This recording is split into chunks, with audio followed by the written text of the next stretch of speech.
Class 10th, good morning. Civics, chapter number 4, gender, religion and caste.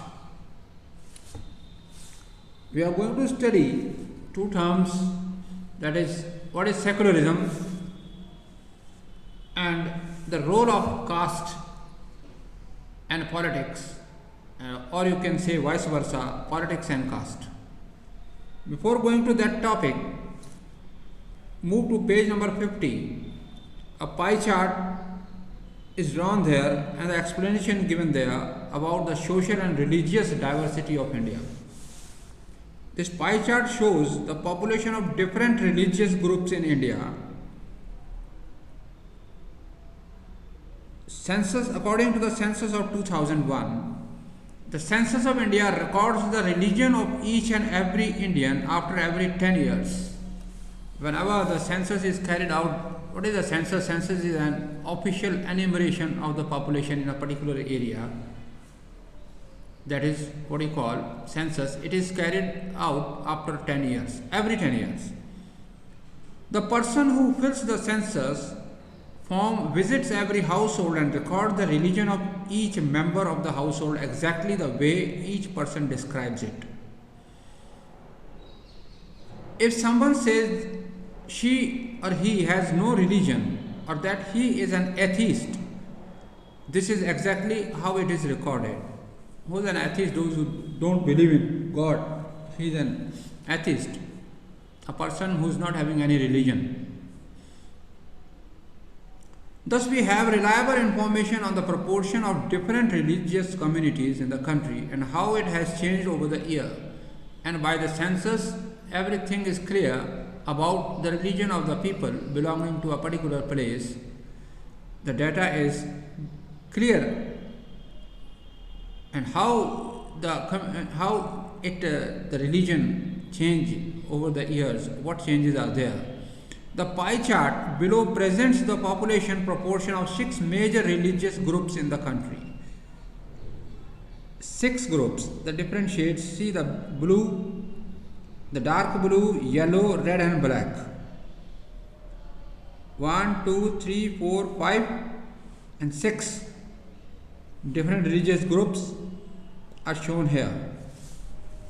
1, 2, 3, 4, 5.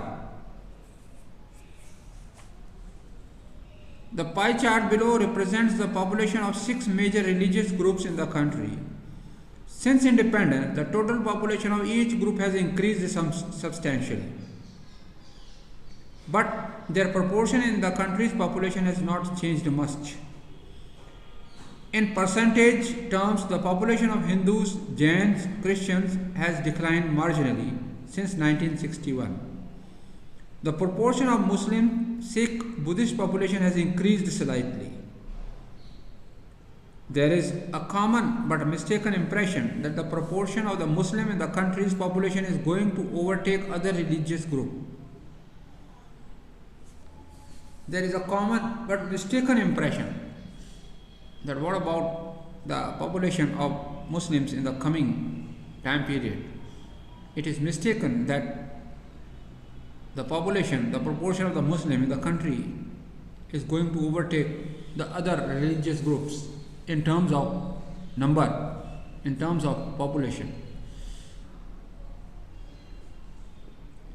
Expert estimates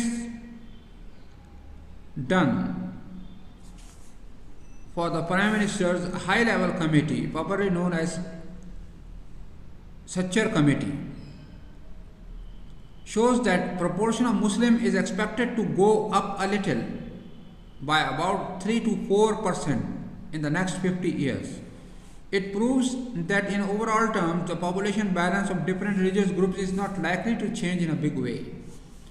Means considerable changes are there, but no major changes will be there in terms of population. The same is true of a major caste groups. The census of India counts 2 social groups, the scheduled caste and scheduled tribes. Both these broad groups include hundreds of castes or tribes whose names are listed in an official schedule. hence the prefix scheduled in their name.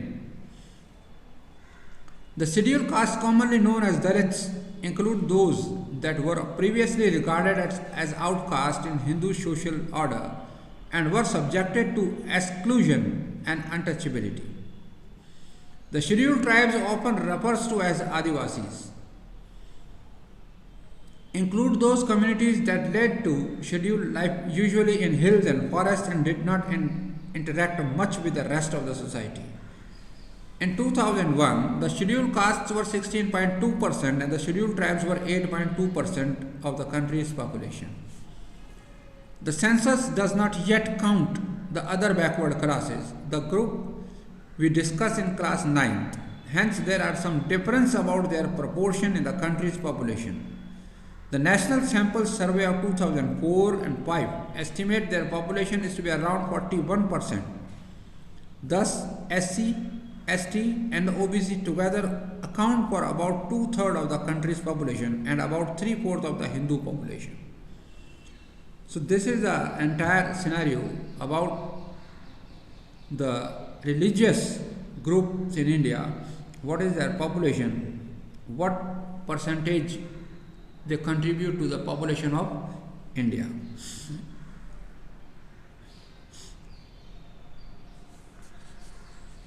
Now let us start the topic, secularism.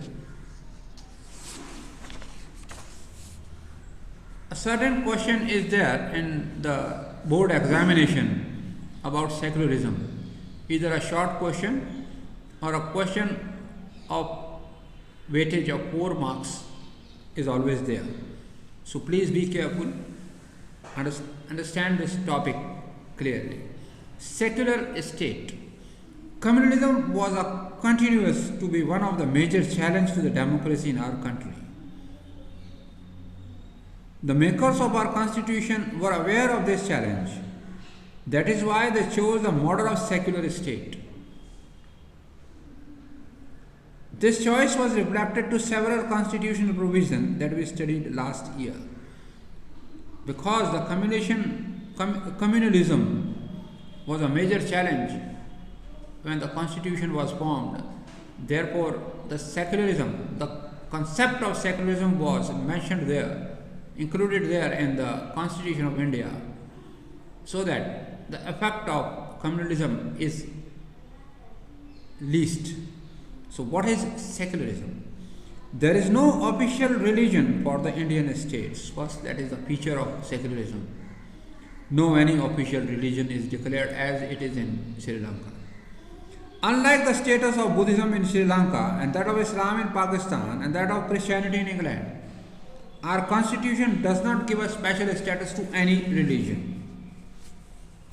Means freedom of religion is given to everybody. Anybody can practice any religion or none. The constitution provides to all individuals and communities freedom to profess, practice and propagate any religion or not to follow any. They can profess, they can preach and they can propagate any religion. The citizens are free to do that, or they may not practice any. The constitutional prohibition discrimination on the ground of religion. There must be no, and there is a prohibition.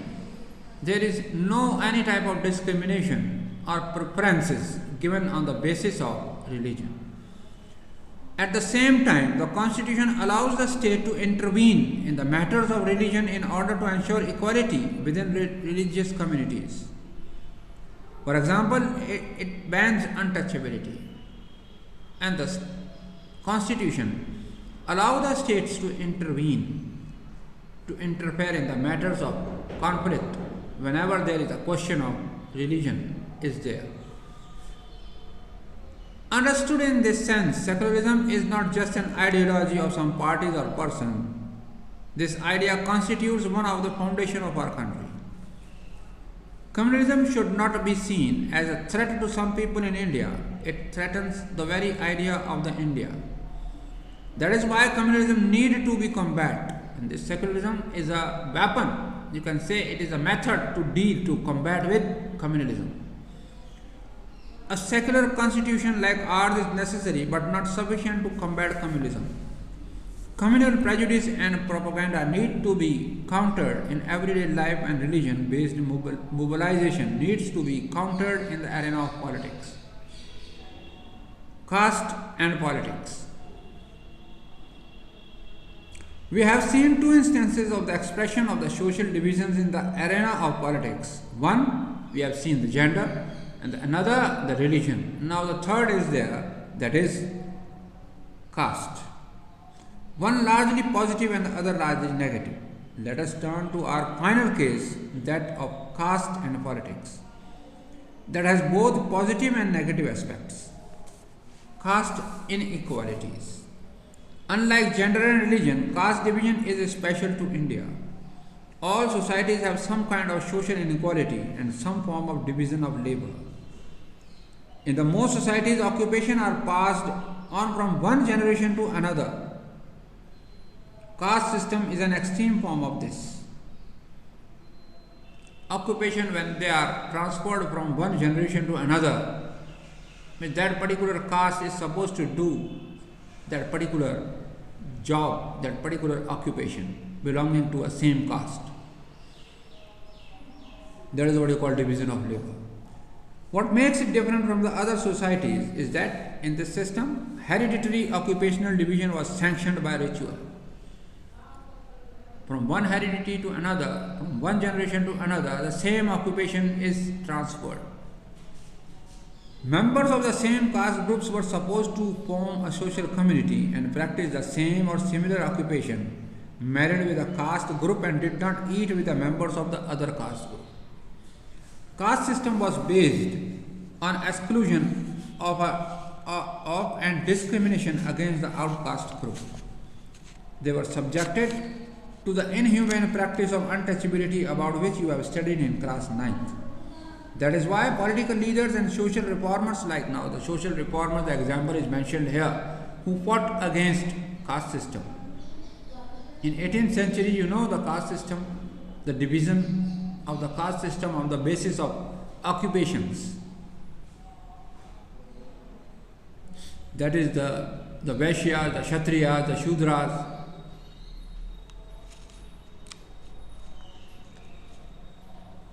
Like the reformers like Jyotiba Phule, Gandhiji, B.R. Ambedkar and Periyar Ramaswamy Nayakar advocated and worked to establish a society in which caste inequalities are absent.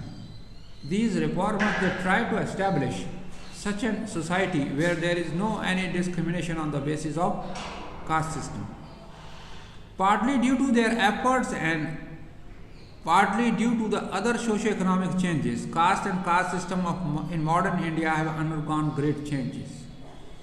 With an economic development, large-scale urbanization, growth of literacy and education, occupational mobility, and weakening of the position of landlords in the villages, the old notion of caste hierarchy are breaking down.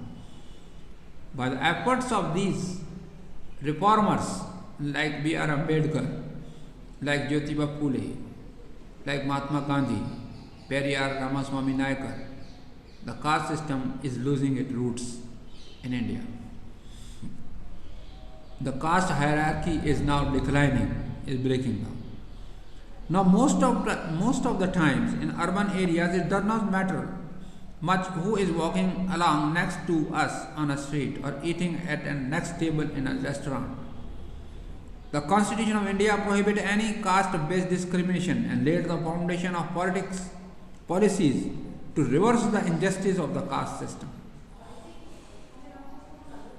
If a person who lived a century ago were to return to India, she would be greatly surprised at a change that has come about the country. If a person living 100 years ago, now if he comes to India back again, he will be surprised, astonished to see the changes here in 18th century. The caste system, the people were caste ridden, and now the caste system has already lost its roots. Yet caste has not disappeared. After all these efforts, the caste system, it is a bitter truth, is still prevailing in India.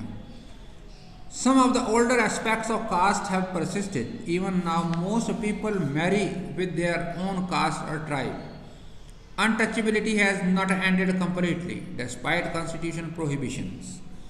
Effects of centuries of advantage and disadvantage continues to be felt today. The caste groups that has access to education under the old system have done very well in acquiring modern education as well. Those groups that did not have access to education or were prohibited from acquiring it have neutrally lagged behind.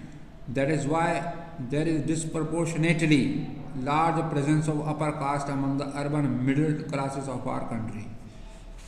The caste continues to be closely linked to economic status.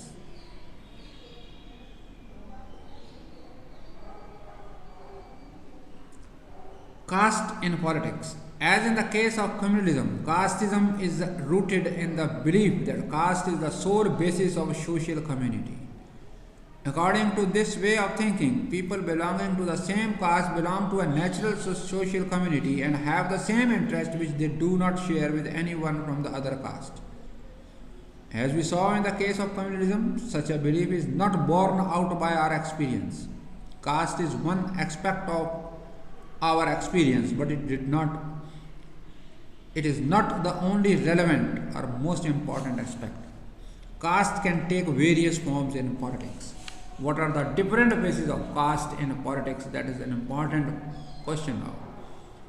What are the different phases of communalism in politics? What are the different phases of caste in politics? Number one, when parties choose candidate in election, they keep in mind the caste composition of the electorate and nominate a candidate from different caste as to muster necessary support to win election. A person from a particular caste is given the ticket for election so that the people may favor, the people belonging to the same caste will favor that person, and thus the elections, thus the caste system plays its role in politics. When governments are formed, political parties usually take care of representatives of different castes and tribes find a place in it. Political parties and candidates in election make appeals to caste sentiments to muster support. Some political parties are known to favor some castes and are seen there as their representatives. Universal adult franchise and the principle of one person, one vote compelled political leaders to give up to the task of mobilizing and securing political support. It also brought new consciousness among the people of caste that were hitherto treated as inferior and low. Hitherto means in the past. The focus on caste in politics can sometimes give an impression that elections are all about caste and nothing else. That is far from true. Just consider these. No parliamentary constituency in the country has a clear majority of one single caste. So every candidate and party needs to win the confidence of more than one caste and community to win election. That is the important thing. On the basis of one single caste, any political parties can't win. They have to impress, they have to take in confidence the other castes also in order to gain majority. No party wins the votes of all the voters of a caste or a community. When a people say that caste is a vote bank of one party, it is usually means that a large proportion of the voters from the caste vote for that particular party. Many political parties may put up candidates from same castes. Some voters have more than one candidate from their caste, while many voters have no candidates from their castes. The ruling party and sitting MPs and MLAs frequently lose elections in our country. That could not have happened if all castes and communities were frozen in their political preference. Clearly, While caste matters in electoral politics, so do many other factors. The voters have a strong attachment to the political parties, which is often stronger than the attachment of the caste and community. People within the same caste or community have different interests depending on their economic conditions. Rich and poor, or men and women from the same caste, often voted very differently. Don't take it as granted that the people belonging to the same caste will vote for a single party. According to their needs, according to their requirements, according to their problems, people belonging to the same caste may vote to the different political parties. People assessments of the performance of the government and popularity rating of the leaders matters and are often decisive in elections. Politics in caste.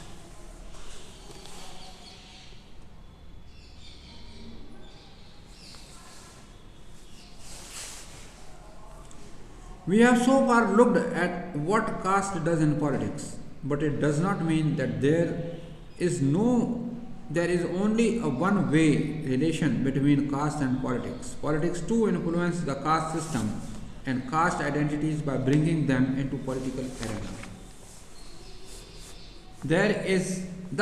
It is not politics that gets caste ridden. It is the caste that get politicized. This takes several forms. How is caste is politicized? What are different ways how caste is politicized? It is not politics that get caste ridden, but it is caste that is politicized. Each caste group tries to become bigger by incorporating with it neighboring castes or subcastes which were earlier excluded from it. Various caste groups are required to enter into coalition with the other castes or communities and thus enters into a dialogue and negotiation. They form a coalition, they form an even bigger group in order to prove their majority. They form alliance with another caste. New kinds of caste groups have come up in the political arena, like backward and forward caste groups. Thus, caste plays different kinds of roles in politics. In some situations, expressions of caste difference in politics gives many disadvantaged communities the space to demand their share of power. In this sense, caste politics has helped the people from Dalit and OBC caste to gain better access to decision making. Several political and non-political organizations have been demanding and agitating for an end to the discrimination against particular caste, for more dignity, more access to land, resources and opportunities. That's all in this chapter, and thus this chapter is finished. We are going to start the next chapter, that is the political parties, tomorrow probably. Okay, see you, thank you.